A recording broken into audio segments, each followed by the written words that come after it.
Welcome to the Srivastava classes. तो आज हम करने वाले हैं हमारी हिंदी की यूनिट 3 का चैप्टर 2 जिसका नाम है भूषण। ठीक है ना। इससे पहले हमने कबीर वाला जो चैप्टर था वो कंप्लीट कर लिया है।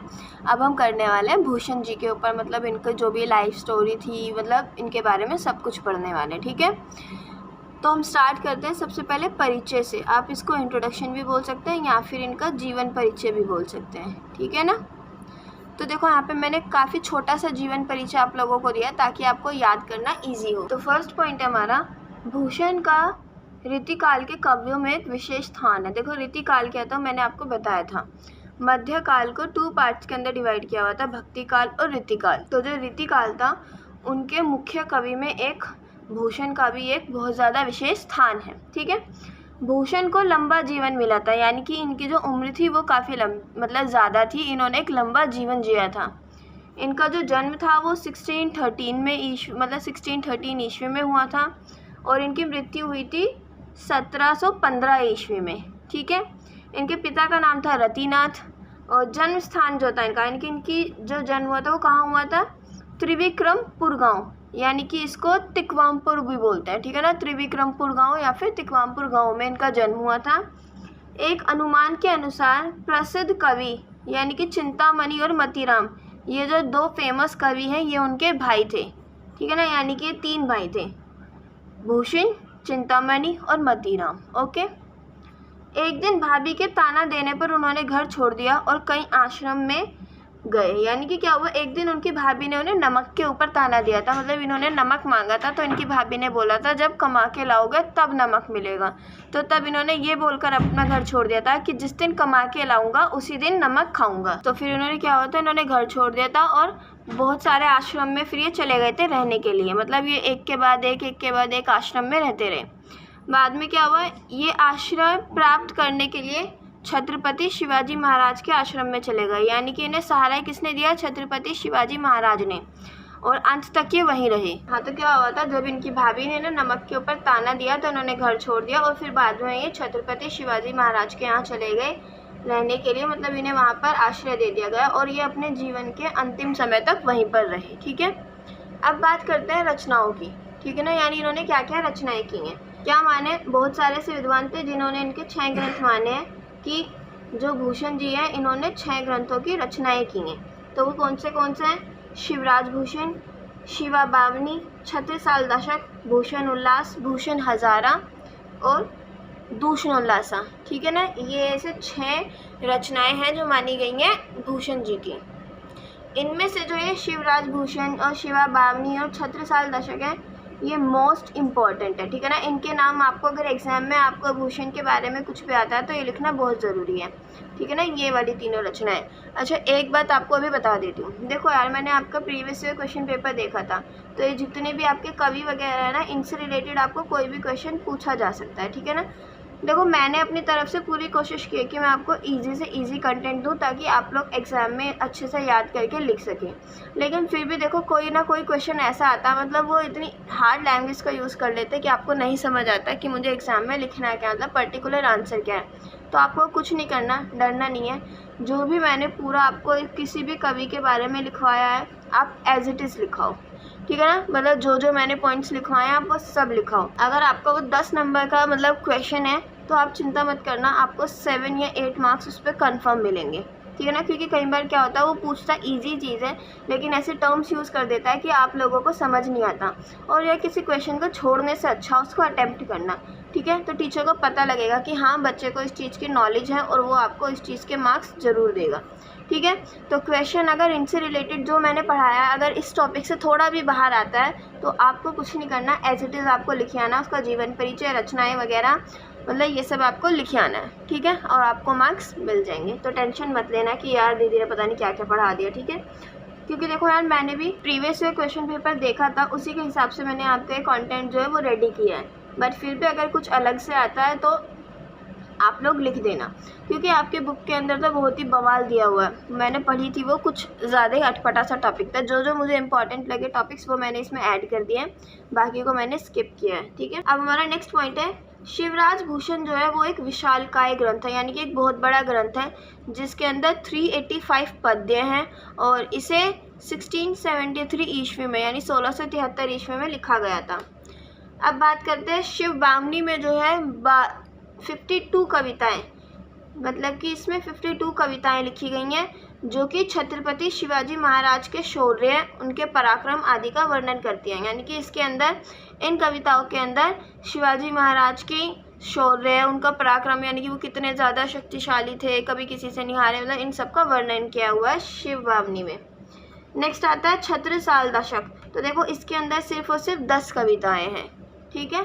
तो ये हो गई हमारी रचनाएं जो भूषण जी द्वारा की गई थी। अब नेक्स्ट है हमारा भाषा, यानी कि भूषण जी मतलब अपनी उन काव्यों में, ग्रंथों में किस तरीके की भाषा का इस्तेमाल करते थे, ठीक है। तो भूषण ने अपने काव्य की रचना जो है वो ज़्यादातर ब्रज भाषा में की है, और भूषण जो है वो सबसे पहले कवि हैं जिन्होंने ब्रज भाषा को वीरता की कविता के लिए चुना है, यानी कि अपनाया।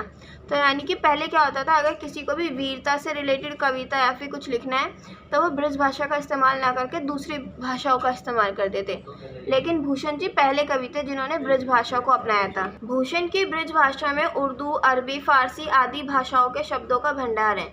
यानी कि देखो जो भूषण जी ने ब्रज भाषा का इस्तेमाल किया था उसके अंदर उर्दू, अरबी और फारसी और भी बहुत सारी भाषाएं थी जिनके शब्दों का इस्तेमाल किया गया, यानी कि ब्रज भाषा के अंदर इन भाषाओं के शब्दों को भी जोड़ दिया गया और फिर जो है उस भाषा को उन्होंने अपने काव्य में इस्तेमाल किया। जंग, आफताब, फौज आदि शब्दों का खुलकर प्रयोग हुआ है। तो ये जो कुछ शब्द हैं ऐसे, ये वो शब्द हैं जिनका भूषण जी ने बहुत ज़्यादा प्रयोग किया है अपने काव्यों के अंदर। मुहावरों और लोकोक्तियों का भी प्रयोग बहुत सुंदरता से हुआ है, यानी कि उन्होंने मुहावरे और लोकोक्तियों का भी बहुत अच्छे से इस्तेमाल किया है। भूषण की भाषा बड़ी सशक्त और प्रभावमयी है, यानी कि भूषण की जो भाषा है वो काफ़ी सशक्त थी, मजबूत थी और प्रभावमयी, यानी कि बहुत प्रभावमय है, मतलब कोई ऐसी नहीं लगती कि ये भाषा कुछ समझ नहीं आ रही क्या है, मतलब बहुत ज़्यादा प्रभावमयी भाषा है। अब हम बात करते हैं भूषण की राष्ट्रीय चेतना, ठीक है ना। ये टॉपिक मुझे इंपॉर्टेंट लगा था इसलिए ये टॉपिक मैंने आप लोगों के लिए ऐड किया है। महाकवि भूषण राष्ट्रीय भावों के गायक हैं। अच्छा पहले एक बात बता दें कि ये टॉपिक मुझे इतना इंपॉर्टेंट क्यों लगा और मैंने इसे क्यों ऐड किया। देखो इससे पहले मैंने जितने भी मतलब आपको रीतिकाल के वो पढ़ाए, मतलब रीतिकाल के बारे में मैंने आपको बताया, उनमें से भूषण जी जो थे वो इकलौते ऐसे कवि थे जिन्होंने मतलब राष्ट्र के, यानी कि देश के भावों को उजागर किया। इन्होंने वीरता के ऊपर जो वो बनाए, काव्य बनाए, मतलब वीरता को केंद्र मानकर अपने काव्य बनाए, ठीक है ना। और राष्ट्रीय चेतना, यानी कि राष्ट्र से रिलेटेड, मतलब राष्ट्र के बारे में जो सोचना था ये सबसे पहले भूषण ने ही किया था, क्योंकि इनसे पहले जितने भी कवि थे वो सब क्या करते थे, जिस भी राजा के मतलब अंडर में रहते थे उन्हीं के बारे में सारी की सारी उन्हीं की तारीफ करते चले जाते थे। लेकिन भूषण इकलौते ऐसे कवि आए थे उस टाइम पे जिन्होंने अपने आश्रयदाता की तारीफ तो की, लेकिन उसके अलावा उन्होंने जनता पर भी ध्यान दिया कि वहाँ पर चल क्या रहा है हमारी, मतलब उस टाइम पे सामाजिक स्थिति कैसी थी, और मतलब राष्ट्रीय चेतना पर भी उन्होंने अपने भावों को व्यक्त किया है, ठीक है। तो इसीलिए मुझे इम्पोर्टेंट लगा ये। तो महाकवि भूषण राष्ट्रीय भावों के गायक है, यानी कि जो महाकवि भूषण है वो राष्ट्रीय भावों के गायक है, ओके। उनकी वाणी पीड़ित प्रजा के लिए एक आश्वासन है, यानी कि इनकी जो आवाज़ है वो पीड़ित प्रजा, यानी कि उस टाइम की जो पीड़ित प्रजा थी उनके प्रति एक आश्वासन है कि मैं मतलब ये उनकी तरफ से उनके दुखड़े सबके आगे लाते थे, मतलब कि क्या उन प्रजा पर क्या अत्याचार किए जा रहे हैं, प्रजा को क्या सहन करना पड़ता है, तो ये उनकी प्रजा की आवाज़ बन गए थे। इनका समय औरंगजेब के शासन का समय था। देखो जब ये थे तो उस टाइम पे औरंगजेब का शासन चल रहा था। क्या चल रहा था? औरंगजेब का शासन। और जो औरंगजेब था वो बहुत ही ज़्यादा कठोर था और हिंदुओं के प्रति उसे नफरत थी, तो इसलिए उसने मतलब उसे जनता से दूर कर दिया था। तो क्या हुआ था, देखो औरंगजेब की कठोरता और हिंदुओं के प्रति नफरत ने औरंगजेब को जनता से दूर कर दिया था, जिसकी वजह से वो जनता के साथ कभी घुल मिल नहीं पाया और जनता उससे नफरत करती थी। जनता को वो बिल्कुल भी अच्छा नहीं लगता था क्योंकि वो जनता के ऊपर जो था अत्याचार करता था। संकट की इस घड़ी में भूषण ने दो राष्ट्रीय पुरुष, देखो अब जो मतलब औरंगजेब का जो ये संकट था इतना बड़ा, इस घड़ी में भूषण ने दो राष्ट्रीय पुरुषों, वो कौन थे? छत्रपति शिवाजी महाराज या छत्रसाल के माध्यम से पूरे राष्ट्र में राष्ट्रीय भावना संचारित करने का प्रयास किया। तो इस संकट की घड़ी में भूषण ने दो राष्ट्रीय पुरुषों की मदद ली, यानी कि छत्रपति शिवाजी महाराज और छत्रसाल। इनके माध्यम से भूषण ने पूरे राष्ट्र में, राष्ट्र यानी कि हो जाता है पूरा देश, ठीक है ना, तो पूरे देश में राष्ट्रीय भावना को संचारित करने की कोशिश की, यानी कि लोगों के अंदर राष्ट्रीय भावना को उजागर करने की कोशिश की कि मतलब लोग अपने राष्ट्र के प्रति उजागर हो सके, उनके अंदर अपने राष्ट्र के प्रति भावना आ सके। भूषण ने उस समय की जनता की आवाज़ को अपनी कविताओं का आधार बनाया है। तो भूषण ने क्या किया, उस समय की जो जनता थी उनकी आवाज़ को अपनी कविताओं का आधार बनाया, यानी कि इन्होंने अपनी कविताओं में उस समय की जनता की आवाज़ बनकर, मतलब उन जनता की आवाज़ बने हैं ये, जनता के ऊपर जो भी जुल्म किए गए, जनता ने जो भी सहा, तो इन्होंने अपनी कविताओं में उनको बहुत बखूबी दर्शाया है। इन्होंने स्वदेशानुराग, संस्कृति अनुराग, साहित्य अनुराग, महापुरुषों के प्रति अनुराग, उत्साह आदि का वर्णन किया है। तो देखो यार, भूषण ने अपनी राष्ट्रीय चेतना दिखाने के लिए, मतलब उन्हें राष्ट्र के प्रति कितनी चिंता थी उन्हें, उसे दिखाने के लिए उन्होंने ये सब जो है अनुराग, इन सब का वर्णन किया है। तो अब एक एक करके इन टॉपिक्स को देख लेते हैं, बहुत छोटे छोटे से टॉपिक है। तो ये जो स्वदेशानुराग है, तो इसके अंदर आता है भूषण को अपने देश के प्रति बहुत ज़्यादा लगाव था, तो उनकी दृष्टि पूरे देश पर थी, यानी कि उस टाइम पे जो देश था भारत पर, उनकी दृष्टि पूरे देश पर थी कि देश के अंदर क्या चल रहा है, ठीक है। उन्होंने देखा कि औरंगजेब जो है वो मंदिरों को तुड़वा रहा है, नष्ट कर रहा है, तो जो है उनके मन में विद्रोह उठा कि मतलब औरंगजेब ऐसा क्यों कर रहा है, उनको गुस्सा आया औरंगजेब पे। छत्रपति शिवाजी महाराज के माध्यम से उन्होंने अपनी वाणी प्रकट की। क्या किया, तो जो भूषण को गुस्सा आया था औरंगजेब के ऊपर, उन्होंने अपनी आवाज़ को छत्रपति शिवाजी महाराज के माध्यम से मतलब जनता तक पहुंचाया, ठीक है। और वो कैसे पहुंचाया उसका एक एग्जाम्पल मैं भी आपको आगे दिखाती हूँ। तो देखो यार, उन्होंने अपने काव्यों में कुछ ऐसी भाषाओं का इस्तेमाल किया, यानी ऐसे कुछ पद्यों का इस्तेमाल किया। देवल गिरावते फिरवाते निशान अली, ऐसे समय राव राने सबई गई लबकी, गोरा गणपति आए औरंग की दे किताब, अपने मुकाम सब मारी गई दबकी। तो उन्होंने कुछ ऐसे पद्य का, ऐसी भाषा का इस्तेमाल किया अपने मन की भड़ास को निकालने के लिए, ठीक है ना। और किसके जरिए, छत्रपति शिवाजी के जरिए। अब हम देखते हैं संस्कृति अनुराग, ठीक है। तो देखो, भूषण ने संस्कृति का भी उपयोग जो है हिंदुओं का खोया हुआ बल दिलाने के लिए किया। तो क्या हुआ, उस टाइम पे जो संस्कृति थी, भूषण ने उसका इस्तेमाल किया हिंदुओं का खोया हुआ बल दिलाने के लिए। हिंदू जो थे उस टाइम पे अपना सारा बल खो चुके थे, हिंदू इतने ज़्यादा निराश हो चुके थे कि मतलब अब कुछ नहीं हो सकता, तो उनके अंदर जज्बा लाने के लिए, उन्हें हिम्मत दिलाने के लिए भूषण ने संस्कृति का इस्तेमाल किया था, इसलिए इसको क्या बोलते हैं, संस्कृति अनुराग। इन्होंने अनेक देवी देवताओं के कामों का उल्लेख किया कि हमारे देवी देवताओं ने कितने बड़े बड़े महान काम किए हैं, उन्होंने कैसे असुरों का विनाश किया है, मतलब एग्जाम्पल्स दिए उन्होंने देवी देवताओं के। शिवाजी को धर्म व संस्कृति के उन्नायक रूप में अंकित किया गया है, यानी कि जो है भूषण ने शिवाजी को धर्म या फिर संस्कृति के उन्नायक, यानी जो इन्हें आगे बढ़ाता है, ठीक है ना, नायक के रूप में अंकित किया है, यानी कि इन्होंने अपने काव्यों में शिवाजी को धर्म और संस्कृति का नायक बताया है, ठीक है, कि मतलब जो शिवाजी है वो धर्म और संस्कृति को आगे बढ़ाने वाले शासक है, ठीक है ना, ये सब बताया। अब आता है साहित्य अनुराग। तो देखो, भूषण ने वेद शास्त्रों का भी गहन अध्ययन किया है, यानी कि जो भूषण थे उन्होंने हमारे जितने भी वेद शास्त्र थे उनको बहुत डीपली उन्होंने पढ़ा है। तो इन्होंने प्राचीन साहित्य के आधार पर, यानी कि जो हमारा पुराना साहित्य था इसके आधार पर ही अपने काव्य की रचना की, यानी कि इन्होंने जितनी भी रचनाएं की हैं, जितने भी काव्य लिखे हैं, ग्रंथ लिखे हैं, तो उन्होंने उन्हें किसके आधार पर लिखा है, प्राचीन साहित्य के आधार पर। उनका साहित्य प्रेम उनकी राष्ट्रीय भावना का परिचायक है। तो देखो, उन्हें साहित्य से जो प्रेम था, यानी कि उनका साहित्य प्रेम जो है उनकी राष्ट्रीय भावना का परिचायक, यानी कि परिचय देने वाला है, ठीक है, यानी कि उनके साहित्य से जो प्रेम था उससे ये पता चलता था कि उनके अंदर राष्ट्रीय भावना कितनी ज़्यादा, वो अपने देश को लेकर क्या सोचते हैं, ये सब पता चलता था उनके साहित्य प्रेम से। यार देखो, थोड़ी सी लैंग्वेज टफ हो सकती है, बिकॉज आप लोग बीए में हो, आप ग्रेजुएशन कर रहे हो, तो मैं इतनी भी ज़्यादा इजी लैंग्वेज आप लोगों को नहीं पढ़ा सकती, ठीक है। तो थोड़े थोड़े जो टर्म्स यूज़ कर रही हूँ मैं डिफ़िकल्ट, मैं उसका मतलब आपको समझाती जा रही हूँ। तो यहाँ पे परिचय का मतलब होगा जिस चीज़ से आपको परिचय मिला, यानी कि किसी के बारे में कोई इन्फॉर्मेशन मिले। तो जो इनका साहित्य प्रेम था, इनसे ये पता चलता था कि उनके अंदर कैसी राष्ट्रीय भावना है अपने देश को लेकर, देश की जनता को लेकर, ये पता चलता था, ठीक है। इसलिए इसको क्या बोलते हैं, साहित्य अनुराग। अब आते हैं महापुरुषों के प्रति श्रद्धा।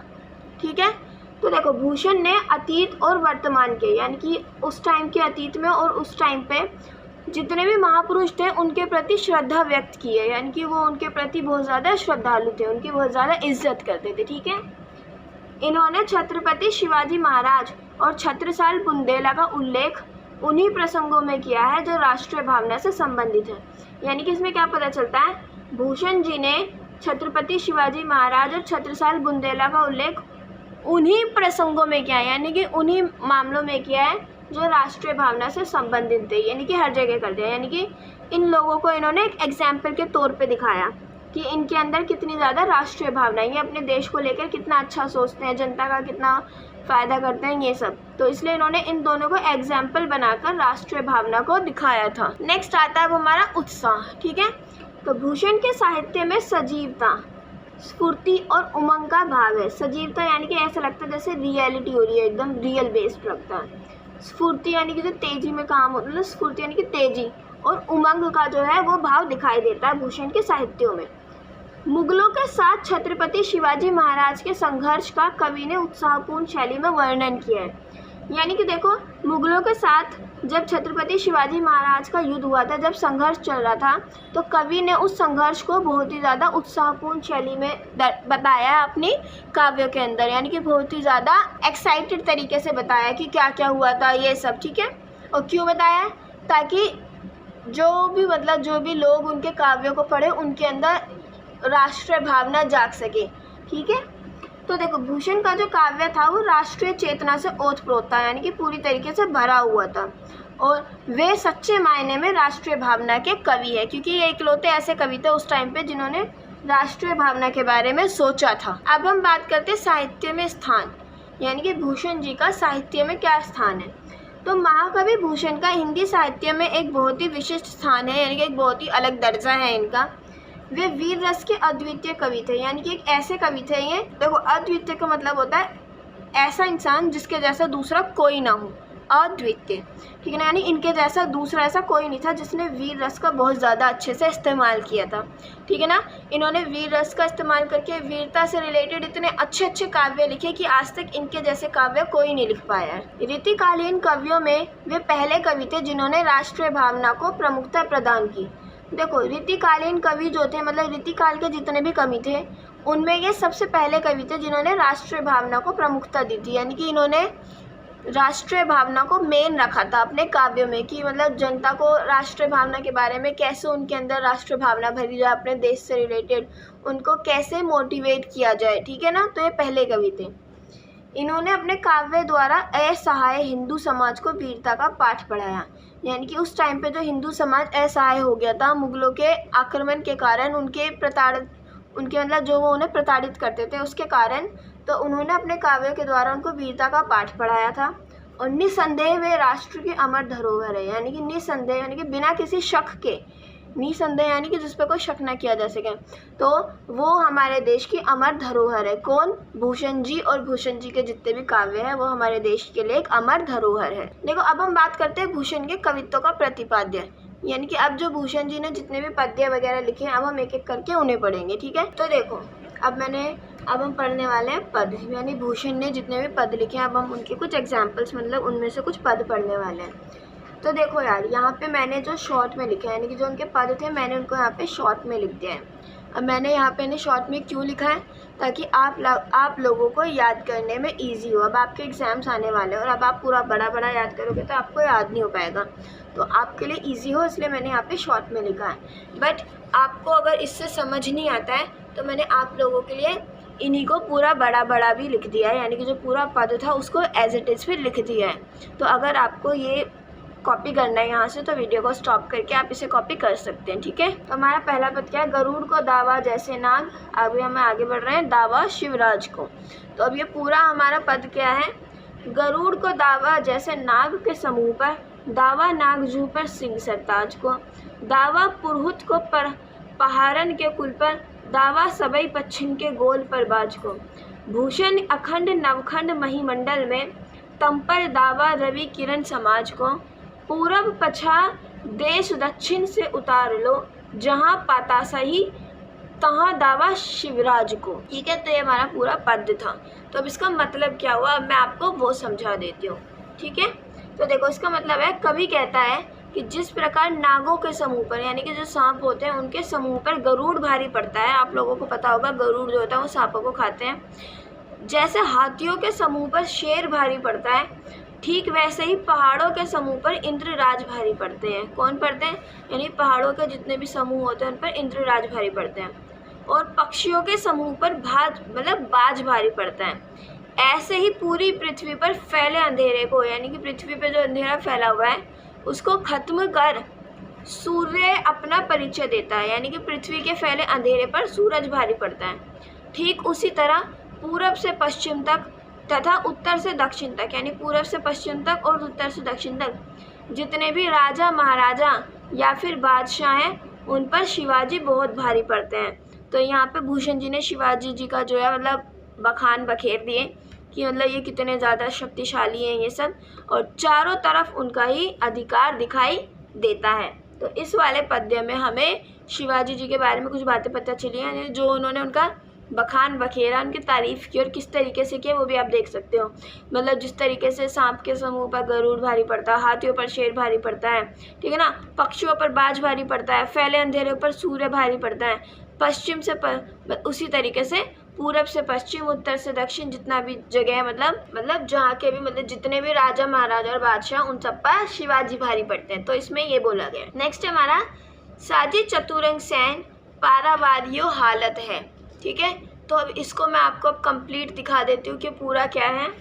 तो देखो ये है हमारा साजी चतुरंग सैन अंग में उमंग धरी, सरजा शिवाजी जंग जीतन चलत है, भूषण भनत नाद बेहद नागारन है, नदी नद मद गैवरन के रालत है, एल फैल खैल भैल खलक में गैल गैल, गजन की ठैल पैल सैल उछलत है, तारा सो तरनी धुरी धारा में लगत जिमी, थारा पर पारा पारावार यो हालत। तो ये जो हमारा पूरा कंप्लीट पद्य है इसका मतलब क्या, अब मैं आपको वो समझा देती हूँ। ठीक है ना, तो देखो इसमें कवि कहता है, कवि भूषण कहते हैं, जब ज़्यादा उत्साहित होकर, यानी कि ज़्यादा एक्साइटेड होकर शिवाजी की सेना जो है युद्ध को जीतने के लिए चलती है, तो उसके चलते समय युद्ध के नगाड़ों की आवाज़ इतनी तेज़ होती है कि वो चारों दिशाओं में फैल जाती है।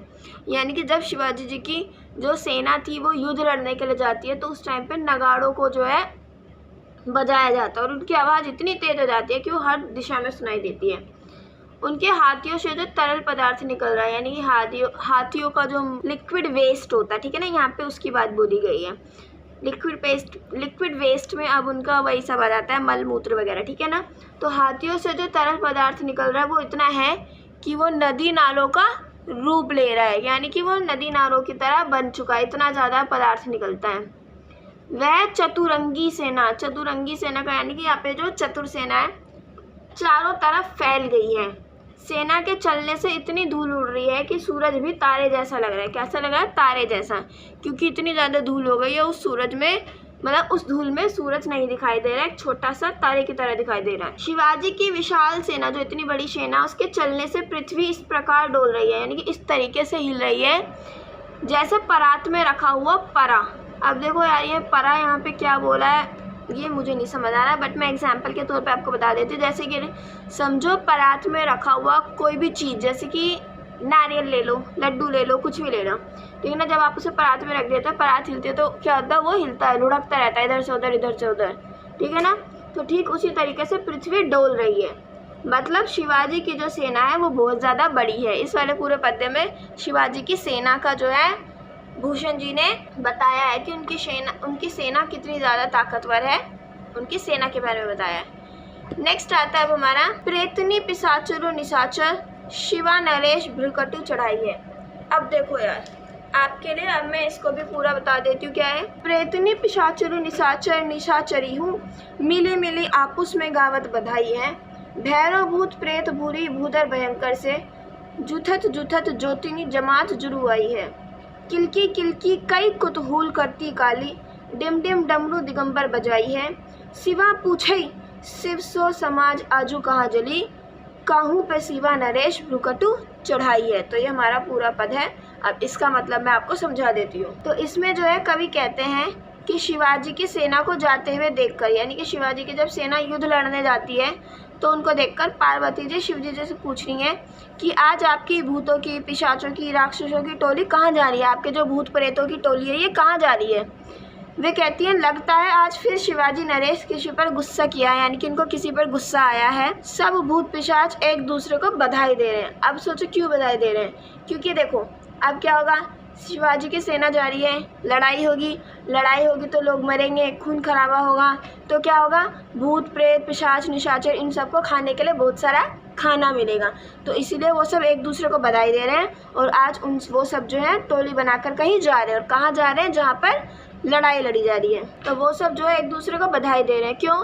क्योंकि अब युद्ध होगा जिससे रक्तपात यानी खून खराबा होगा और भूत प्रेत आदि को भरपूर भोजन मिलेगा।